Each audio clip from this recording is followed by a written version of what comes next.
Hi, everyone.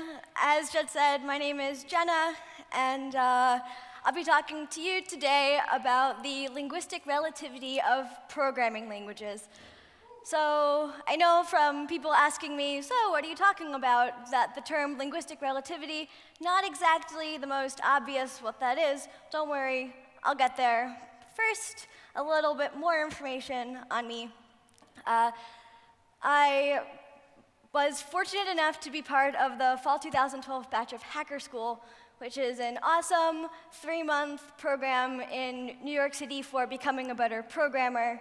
They have a great set of social rules, which makes it a wonderful environment which to learn, grow, ask questions. So that was fantastic. And now I am a front-end engineer at Bitly. I currently live in Brooklyn, and you can find me on the internet, on Twitter at ZeigenVector, and I'm Jenna Z on GitHub. All right, since I'm a good bitizen, I made you a bit.ly link, bit.ly/jz-JSConf. Those are the slides. Follow along if you want. Send them to your friends. Cool. All right, now for the good stuff. First, I'll explain to you exactly what this linguistic relativity thing is. Then say, does this apply to programming languages? Spoiler alert, it does. Or else there'd be no talk. And then I'll move on to, I'm not the first person to say, programming languages and linguistic relativity, do these maybe have something to do with each other? So I'll tell you what some other people have said, then go on to say how linguistic relativity does apply to programming languages, and kind of in parallel, the implications of the application. So, linguistic relativity. Once upon a time, there were two men, one named Edward Sapir and the other named Benjamin Whorf. Now, the Sapir-Whorf hypothesis is this hypothesis. It's a bit of a misnomer because Whorf did all the hypothesizing and Sapir was just his mentor who did not really have much to say on the issue. But this is history. So this Sapir-Whorf hypothesis thing, it says that the languages we speak either determine, which is the strong form, or influence, which is the weaker form, the way that we think. Now, no one really believes in the strong form, this linguistic determinism, because it's kind of naive to believe that we are wholly constrained by the languages we speak. We do have the ability to reason about things that we don't exactly have words for, that we can't really explain. However, the weaker form, that's linguistic relativity. This weaker form, while still a little controversial, it's easier to see how it might apply, how the words that we have, the way that we have to see things might at least color our world. And an example of this, a classic example, is the words that we have for colors. So the colors exist on a spectrum, right? But we have a discrete amount of, we have discrete words that parse this continuous color space. So, the way that we in English think about this space that I have up here, which this might be the only valid use of gradients in a presentation, we have green and blue. There's two ways we think about this as green and blue. While the barrier between the two might be controversial between you and your friends, there is indeed a line. However, if we were to have a third word that fell in between green and blue, say grew, then we'd have three ways of thinking about this, 3 lines or 2 lines that trisect this spectrum. But this is JSConf. Does linguistic relativity apply to programming languages? I think so. I'd like to propose that the programming languages we know strongly influence the way we think about programming. This is strongly influence, not quite the, lazy influence that spoken languages have on thought. And this strong influence follows from a key difference that I see between programming languages and spoken languages. And that is that programming languages create and manipulate our space rather than just describe it.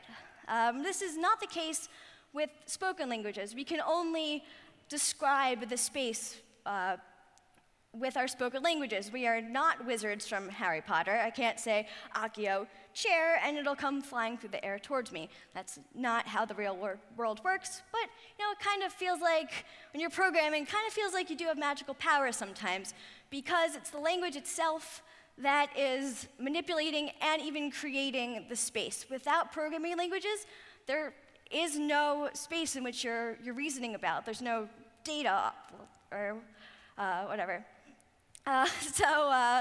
Furthermore, animals don't have language like we as humans do, but they are capable of interacting with and manipulating their environment. So, as I said, I'm not the first person to say, programming languages and thought, do they intersect at all? Do they have influence on each other? Kenneth Iverson, who was one of the creators of the APL programming language, uses symbols, if you're not familiar with it, said that programming languages offer important advantages as tools of thought, therefore suggesting, okay, well, if it's a tool of thought, we're going to have, it will have some influence on the way that we're thinking about the programming space. More notably, and maybe infamously, Paul Graham had an argument in his paper, or speech-turned paper, Beating the Averages. This argument has come to be known as the Blob Paradox, the crux of which is that some programming languages are more powerful than others. And he motivates this argument by supposing a fake, very average programming language called Blub. Blub programmers are very happy programming in Blub. They can do whatever they want to do in Blub. It's enough for them. They can get their stuff done. And they look down at programmers in weaker languages, or languages that they see as weaker, and are like, how could you ever use that? It doesn't have this construct. How do you do anything? Similarly, they look up to other stronger languages. Paul Graham says Lisp is the strongest language, and he loves Lisp. So Blub programmers look up to stronger languages, and they're like, well, I'm pretty happy using Blub. Lisp can't be that much better, can it? It might have some other things in there, but I don't quite understand them. I don't use them. And if I don't use them, how important can they be? Because I can get everything I need to do done using Blub. And the Lisp programmers look down at Blub and the weaker language, just like the Blub programmer looks down at that weaker language. More concretely, Paul Graham sees Python, Java, C, and Perl as blubs, and he wonders how can these programmers of these languages get anything done in these languages, he thinks, without hygienic macros. I mean, similarly, I don't know what macros are. I'm a mere Blub script programmer, right? But he does a really good job explaining them enough to say, maybe I should, look into that. It seems pretty cool. PG goes on to say that these programmers in Blub are satisfied with whatever language they happen to use because their language dictates the way they think about programs. He says he knows this from his own experience when he started programming in BASIC, which didn't have recursion, but he didn't miss it because he said he thought in BASIC. Dijkstra had some stronger, saltier things to say about people who started off learning BASIC. He says that they are mentally mutilated beyond hope of regeneration. And, well, this might have been said to prove a point of some sort. Really, like, mentally mutilated beyond hope, no. Paul Graham was able to rise above his basic roots and learn Lisp, the most powerful programming language in the world. So with this, I would like to slightly amend my original proposal and say that we are influenced by the constructs and idioms of the most powerful programming language we know, not the languages themselves or the language we are using at the time. So what do we do to really, optimize for everyone's maximal mind expansion? Well, there are three more differences, I suppose, that I see between programming languages and natural languages, which motivate this amended proposal. The first of which is that we can learn more programming languages and how to program in them idiomatically. Now, this is very hard, especially for adults. It's very hard for adults to learn a new spoken language. You can study one for years and years and never become fluent, nonetheless even proficient. You might forget it. This is because your brains are no longer plastic. Your neurons don't have the capability of learning things like you used to. And furthermore, if you don't learn any spoken language by a certain age, you're doomed to never learn any. This really is not the case with programming languages. Assuming most of us did not learn programming languages when we were 3, but we were capable of learning at least one. I assume most of you here do know JavaScript. So we do have the capability to learn new languages, and you can learn another one, and within 6 months, you're likely to be at least proficient and able to make cool things if you want to. So an example of this from my personal experience is I started programming as a junior in university, and for some reason, still in 2010, they still decide that they're going to teach new programmers how to program in Java. And with that, they only taught us loops, and I was pretty happy, mutating data in arrays just with loops. I felt like it was super powerful. I felt like I can do anything. Then, a year later, I took a class in algorithms and data structures, and with that came Python. And with Python came its idiomatic list comprehension. And I was able to learn list comprehension pretty quickly, especially the more simple constructs felt kind of like looping. Eventually, I was able to pick up the more complicated constructs, and it was pretty good. Then I went to hacker school and started off very happy in my imperative programming language world. But I made friends who were super hardcore into functional languages. And they're like, "Do you even map, bro?" And I was like, "What's that?"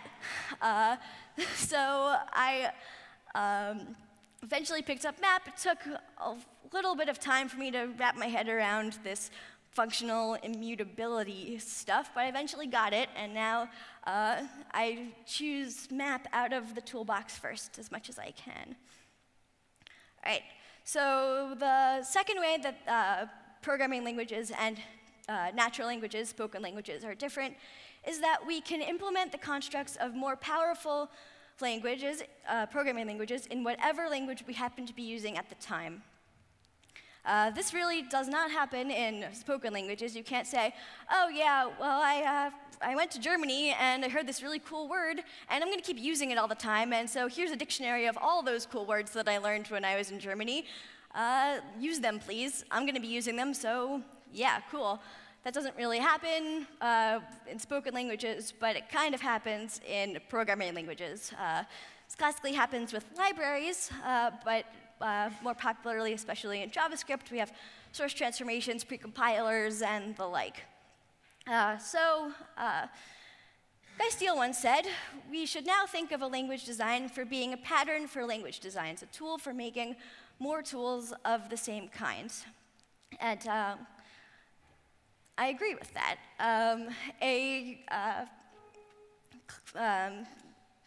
Ubiquitous, I guess, example of this is underscore or Lodash. Helps stabilize what we can use regardless of the ES-spec implementation in our users' browsers, which it's a quirk of the meta situation around JavaScript that this really is a thing that we have to worry about, but that's besides the point.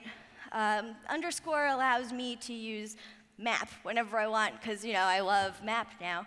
It doesn't necessarily, I don't need it to be on the array prototype necessarily, just as long as I can do mappy things. That's all I really need. Another example of this that debuted at JSConf US, as far as I know, is Sweet.js. We have macros now, hygienic macros. Yay, we can craft a language we've always wanted. We're no longer confined by Blub script. The Lisp is now, or Rust. Never used it. I'm going to try to in the future. And third example of this is, we have these portents of future ECMAScripts, but they're still in the future. And I know you're all itching for classes and generators and array comprehension. That can be now if we use transpilation for features in future specs, such as you can use tracer, ESNext. We're no longer restricted by the language we have now. We can bring in those things that we've seen in other languages that we miss if we want to. And thirdly, as I just alluded to, programming languages are synthetic, and we can change them if we want to. We make up programming languages, which means that they can be whatever we want them to be, or whatever our standards bodies want them to be. This is not really the case with spoken languages. Spoken languages evolve over hundreds of years with no regulation. It leads to quirks and irregularities. And I know we all love to talk about the quirks and irregularities in JavaScript, but guys, we have it pretty good, especially compared to English. Furthermore, spoken languages tend to not catch on. There's Esperanto, but really, do you know any Esperanto speakers? No, because it's, it's a more niche thing. It's a short anecdote. As a kid, I used to think that spoken languages like English were indeed standardized by a group of very important, smart people sitting in a room. That's not the case with spoken languages, but I really don't know what goes on in TC39, so that might as well be what's going on. So off of that, we can, if we are powerful enough, submit proposals to JavaScript or whatever programming language we're using. And this standardization is important because of the differences between computers and humans. Computers can't really tolerate the ambiguity in language that makes things like puns possible. So we lose that, but we also get less quirks in our languages, so that's cool. Example of synthetic languages changing, as I mentioned, JavaScript now has array and map in it, and eventually we'll get array comprehension and generators. That's cool. I know how to use array comprehension. Generators, not quite something I know how to use yet. I've read about them. Still a little mystical to me, but I trust that, like many other people, I'll eventually be able to use them idiomatically, and it'll be awesome. So, Guy Steele also said something along the lines of that languages that can't easily grow will die. And yeah, I think so. If we all go off and know other programming languages and JavaScript doesn't really have what we want it to have, we might eventually defect, go off, write something else. Oh yeah, I really want macros. Guess I have to go write Clojure or something. But we need you guys in writing JavaScript. So we need JavaScript to grow. Furthermore, I like to say that growth allows for more rapid growth. Yes, it's tautology o'clock already. But what I mean is that, for example, once we get ES6 things like generators, we can write more efficient and concise and idiomatic things that we also miss, things that might be in ES7, like async await. I also read this great article recently, I think it was a blog post about CSP, communicating sequential processes. Important in Golang and also in Clojure's core async. I don't understand them. I'll be the first to admit when I don't understand something, as you guys know. But, people want that.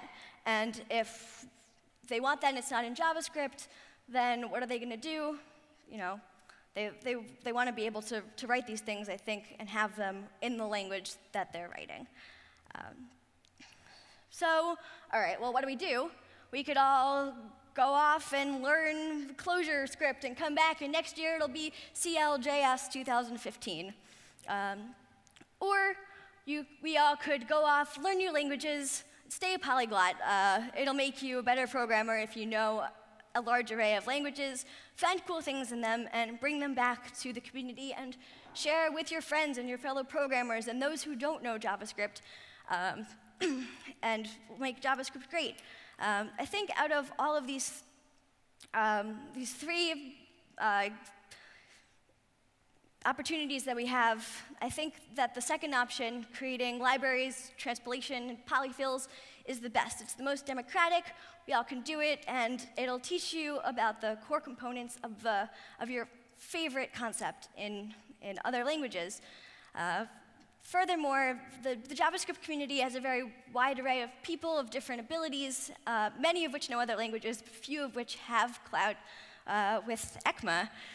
So that's really all we have to do. We can write libraries if we want to see something, if we want to use something. But another ramification of this talk could be, all right, well, let's have one language to rule them all. Put everything we need into the one language that everyone uses. Well, that's not good either, because there's a reason we use the languages that we use. They evolved out of certain circumstances, and that's why we use them. There's a reason we have many languages. So let's keep JavaScript weird. All right.